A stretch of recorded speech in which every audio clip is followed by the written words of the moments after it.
Good afternoon. Welcome back to another episode of the Lord of the Rings LCG Progression Series. And today is a card review of Fire on the Eastemnet. So, this is the second adventure pack of the Oaths of the Rohirrim cycle from a long extended party player committee. Let's take a look. The first hero is Alagos, a eagle hero.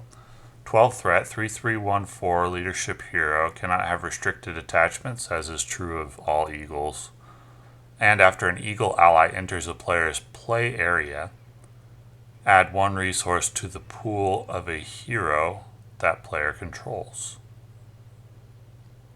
So functionally, it's not really different from each eagle ally costing one less. Well, the first one of the round anyway. 3 willpower is great for a leadership hero. I think this is only the fourth one after Thengel, Celeborn, and Sam, if memory serves. So that's good. 3 attack is pretty good. 12 threats high, but not unexpected. I mean, for an eagle deck, this is a great card. It provides one of the essential roles, which is cost reduction or resource generation. So how good is the eagle deck likely to be? Well, just glancing at the cards, it looks like they're going to get a lot of help in this adventure pack, so it's at least going to be a fun deck to play. It was fun before, it wasn't good before, but Alagos will help. We'll see what else helps. It'll be fun to play after this, I think. At the least. And how good will it be? Well, we need the 4 essential roles to be filled to be an elite deck, according to me. You need resource generation, card draw, the ability to attack multiple times for 4, and the ability to defend multiple times for 4. And here we have resource generation, so we'll see about getting the other roles filled. You can defend for 4 with eagles with Winged Guardian, if you spend resources. You can attack for 4.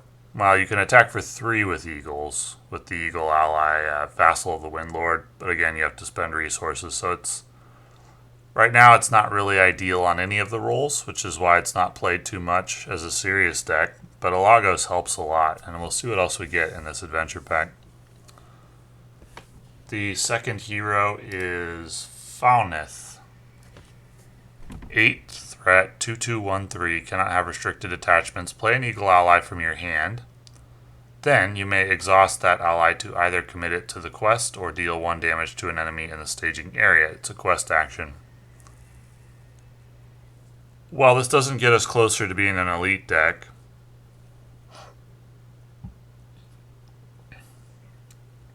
Would I play this? Direct damage is always nice. Or let's say, when would I play this? Well, for direct damage, frankly. You play your eagle allies from your hand as quest actions. And then you can commit it to the quest. So you can have them avoid treachery effects, I guess. Because you don't have to play it. You can play it anytime during a quest phase action window. So you could have your eagle allies come into play after staging and deal damage to enemies and take them out of staging right away. So this is or you can have the option of committing them to the quest if what comes off the staging deck doesn't need killing, like a location or a treachery or whatever, and you'll have them avoid some incidental damage. This is a very thematic card. I like that about it. And it's likely to be pretty fun to play. It doesn't get us closer to an elite deck for eagles, but it will be fun. A fun card. And it'll be occasionally very strong when you take out something out of staging that was really going to do some damage. Messenger of Manwë. 2 cost 1/1/01. Cannot defend or have restricted attachments, so you can't use it as a chump blocker. After Messenger of Manwë enters your play area, give an eagle or noble hero you control +1 willpower until the end of the round. After it commits to the quest, give control of it to another player. It's so in solo play, the second response isn't gonna do anything. So for 2 cost, you get 2 willpower for 1 round, and then 1/1/0/1 after that. Would this find a slot in an eagle deck? Well, you get cost reduction on it from a Lagos. That's a reason to play it. Or it would trigger Falneth's ability. It's cheap, so you could get it out early. I think we would wait and see on this one. It's likely there will be other eagles that will perhaps provide more to occupy this slot in an eagles deck. We'll see how lacking we are for eagle allies. I would probably play this card if I was trying to make an eagles deck and was kind of hurting to fill card slots. Veteran Eagle, 2 cost, 1/1/1, 2 health, cannot have restricted attachments.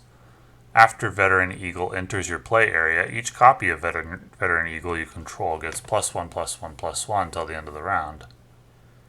Interesting. So early game it doesn't do a lot, but it does benefit from the cost reduction of a Lagos. So that's the situation in which I would play it. I don't typically like cards that are not great in the early game. And Veteran Eagle isn't really good until you get multiple Veteran Eagles, or you already have 1 Veteran Eagle out. But it does benefit from the cost reduction, so the Eagle synergy cards will make this decent at least. If you play it for 1 cost, that's just fine. 1 cost for 1/1/1 is fine stats, and then you might get something else out of it. It's kind of the same thing with Messenger of Manwë. 1 cost 1/1/0/1 is just fine. But nothing special, and might get overshadowed by other eagles depending on what comes out. Chieftain of the Skies, 3 cost, 0/1/3/2, devoted, should you have all eagle heroes. After Chieftain of the Skies enters your play area, ready an ally you control. So that would be primarily built to take advantage of Falneth, because typically during the planning phase you're not going to have anybody exhausted, so you would not have anybody ready unless you play Chieftain of the Skies during the quest phase using the quest action of Falneth, and then you could take advantage of his ability and use him to defend and attack. 3 shields for 3 cost is good.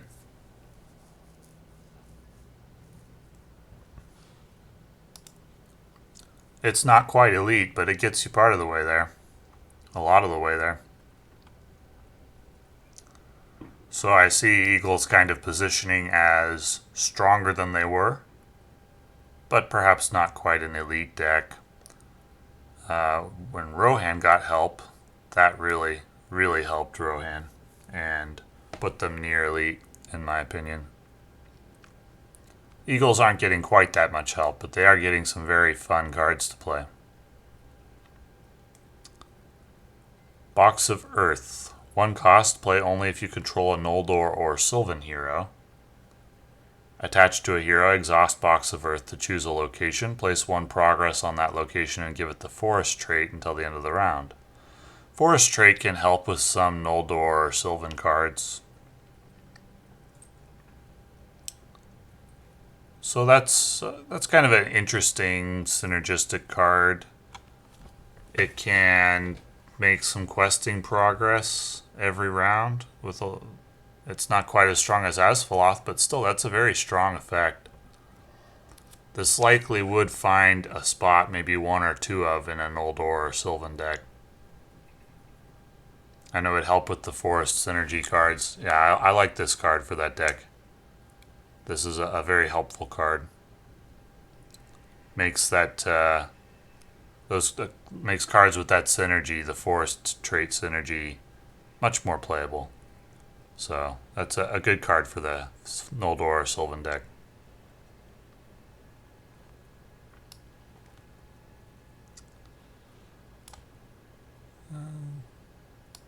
Roving Herbmaster. 2 cost 1001. It's a Dunedain healer. After a player reduces their threat, heal 1 damage from a character you control. Then you may give control of Roving Herbmaster to another player. Limit once per round. So when you reduce your threat, you heal 1 damage. Well, the deck that I'm currently playing most often has 2 threat reduction effects from Baragond and Frodo. So this could provide quite a lot of healing in that deck. Like, really a lot. Might even be better than Warden of Healing. Well, it's once per round, though. So, but still. So let's compare this to... My go-to cards for healing right now are Yorith and Warden of Healing. Yorith, Roving Herbmaster is not better than Yorith,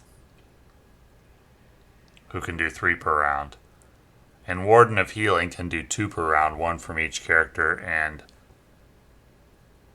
Roving Herbmaster can just do 1 per round, so he's not going to replace the best healing cards that we have already, which means this is likely going to be a card that you'll play in a Dunedain deck for some healing. For like a fun thematic deck. That would be the situation where I would play this card.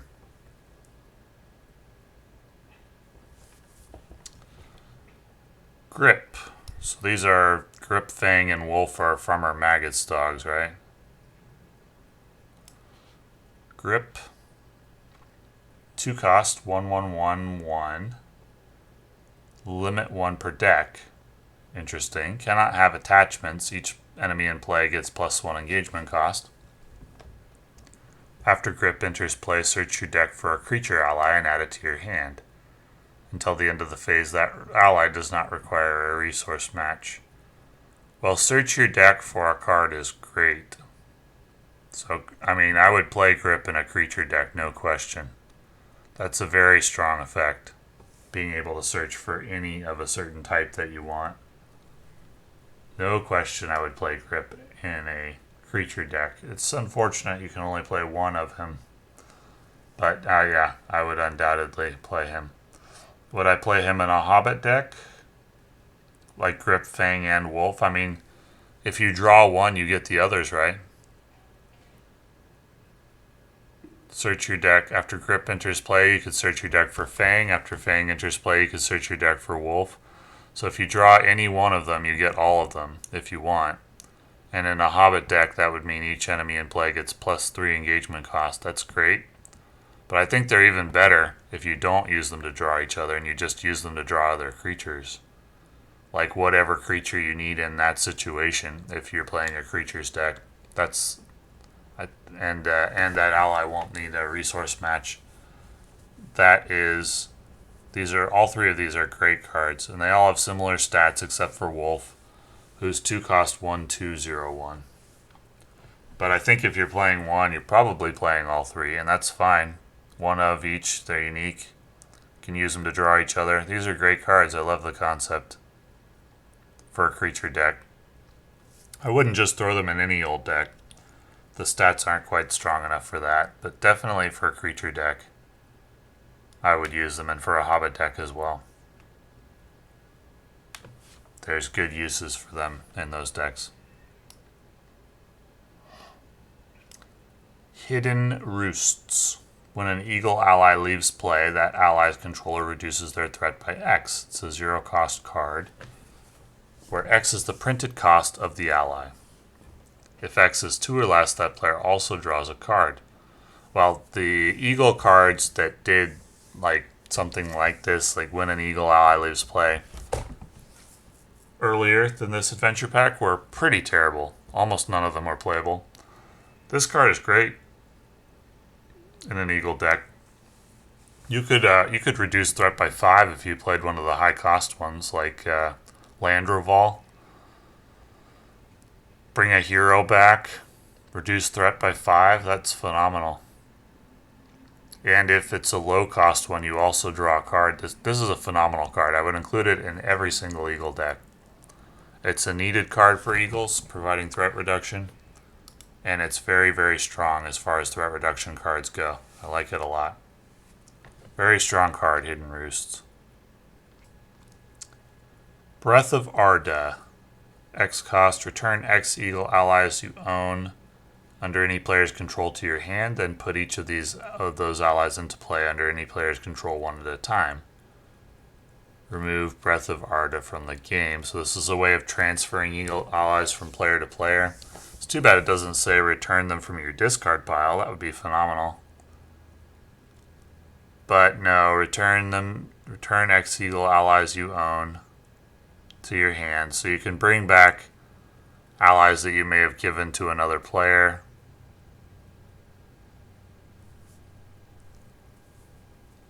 Can you return them from the discard pile? No, it says under any player's control, so no, you can't. Then put them into play one at a time and then remove Breath of Arda from the game. So it brings back allies, and if there's going to be any effects that will proc when an ally enters play, you get to use it again. There are some. There's some damage that can be done that way, so I think this card probably has a use. I think I'd need to play it to fully evaluate it. It'll at least be a fun card, that's for sure. It's an encounter action. Yeah, I like this card as a fun card. I don't think it provides any of the essential rules. Eagles still need kind of increased attack card, perhaps. I mean, they do have that hero that has 4 attack, so really they just need... I mean, they have defense as well. Really the only place they're kind of hurting is card draw. Off the top of my head, there's probably ways to fill that. And resource generation, because in order to get the elite attacking and defending Eagle allies for 4 and 3, you need to pay for them. So it kind of needs resource generation in the tactics sphere. An additional source of it beyond Steward of Gondor. Which, if you're building a thematic deck, doesn't really make sense in an Eagles deck. So this Breath of Arda, a fun card. Doesn't get us closer to elite, but it does look fun to play. It's hard to say how strong it'll be. It really depends on what when enters play effects that you're running in the deck. With strong when enters play effects, this could be quite good. If you don't have any, that's not likely to do much, really. Except that you'll also proc when Eagles leave play effect. So you proc both the when they leave play and the when they enter play effects. So it really depends on what effects you're playing. You don't need a lot of them to make this card worth it, because it's not that expensive. Just 1 cost for each of the allies that you want to do this with. I like this card as a fun card.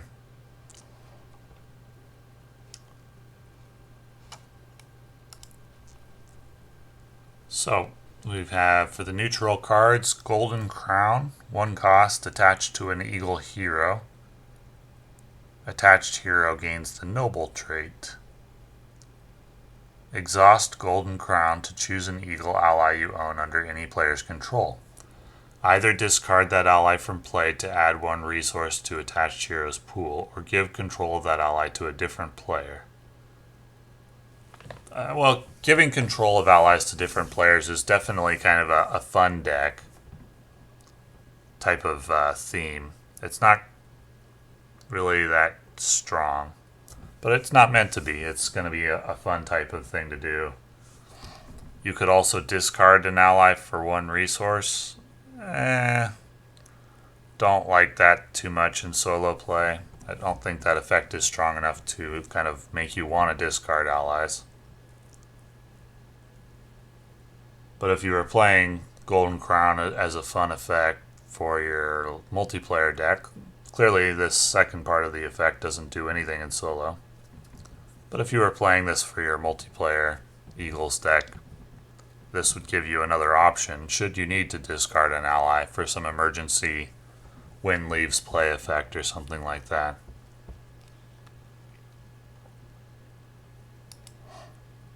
Guided by Fate, When you would shuffle a set-aside card with the encounter keyword into the encounter deck, shuffle it into the top 5 cards instead.